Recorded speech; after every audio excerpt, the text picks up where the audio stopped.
The Day Before Thanksgiving, adapted by Catherine Follett from an original story by Laura Nancy Smith, illustrated by David Crowcroft. Focus question: how does the snow affect the Hoppers' school day and Thanksgiving plans? The Hoppers awoke one late November morning and the snow was falling outside. They jumped out of their beds and ran to the window. Come downstairs, Hoppers caught Mother Hopper. There's a letter here for you. The Hoppers dashed downstairs. Let me read it, your speedy legs. Let me read it, shouted Floppy Ears. I want to read it, hollered Fluffy Tail. A letter, said Snubby Nose, and he jumped up and down. I'll read it, said Mother Hopper. She read the letter aloud. Dear Hoppers, I invite you all to come to my house in the woods to spend Thanksgiving Day.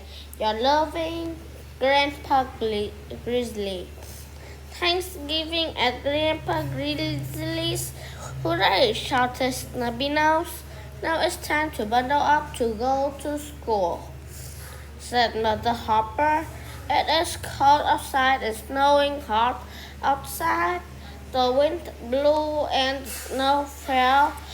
The four Hoppers put on their warm coats, mittens, hats, and scarves. This is the biggest snowstorm I've ever seen, said Speedy Legs. The snow already comes halfway up to the windows, said Floppy Ears. Let's get our sled out, says Fluffy Tail. We can sled to school.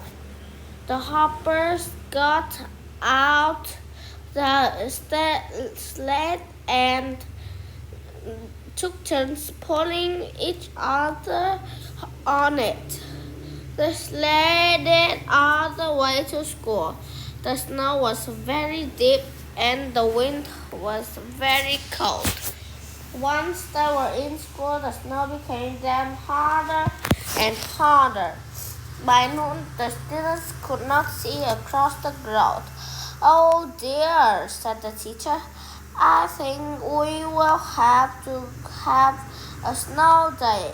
After lunch, you must all go home. After lunch, the Hoppers ran out of the school to find the sled, but the snow had become so deep that they couldn't find it. Our sled is buried, cried Fluffy Tail. We'll have to walk home, said Speedy Legs. The four Hoppers walked bravely through the snowstorm. At first, they played in the snow. They threw snowballs and made snow angles.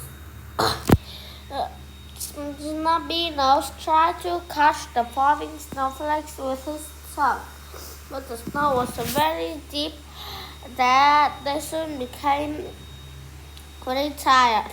Floppy Ears fell into a snowdrift, and the other Hoppers had to pull her out. Then Snubby Nose slipped and fell and hurt his chin. He cried a little bit, so Speedy Legs carried him. All the time it grew colder and colder. We're lost, cried Fluffy Tail.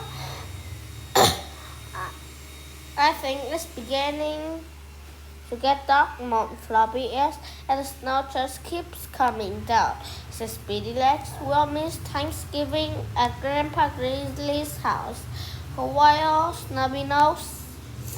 It was very cold. The Hoppers all stood in a circle trying to keep warm.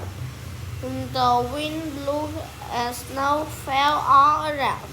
Suddenly they heard a large rumbling noise and they saw a bright light coming toward them.